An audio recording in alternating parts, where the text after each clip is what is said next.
In today's video, I'm going to teach you how to create a recurring invoice in QuickBooks Online. By the end, you'll know exactly how to set up an invoice that repeats on your schedule, so you can save time and make sure billing never slips through the cracks.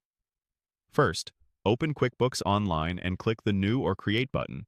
Then choose Invoice. This opens a standard invoice form. Take a moment to fill in all the important details. Select the customer, add the products or services, confirm quantities and rates, and check the total amount. If you use sales tax, payment terms, or a memo, complete those fields now so your recurring invoice carries the correct information every time it runs. When your invoice looks right, scroll to the bottom and click Make Recurring. This switches you to the Recurring Template Setup screen. Start by entering a clear template name.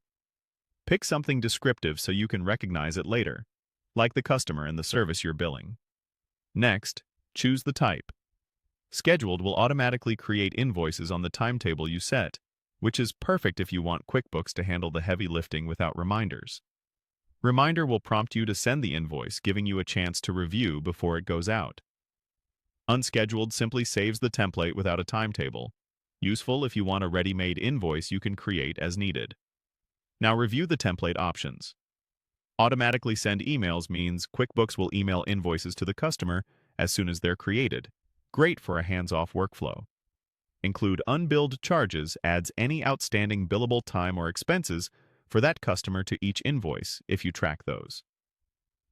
Mark as print later queues the invoices for printing if you prefer mailing or distributing printed copies. Set the interval to control when the invoice repeats. Choose how often it repeats, such as every 1 or 2 months, and select the day to repeat. For example, you might invoice on the 1st of each month, or on the 15th.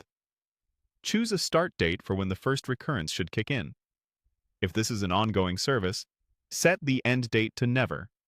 Otherwise, pick a date to stop the schedule. A quick tip. If you choose a late day like the 30th or 31st, the invoice will adjust to the last available day in shorter months. Once everything is set, click Save Template. That's it. Your recurring invoice is now ready and will follow the schedule and options you selected. If this video helped, please like, subscribe, and share. Thanks for watching.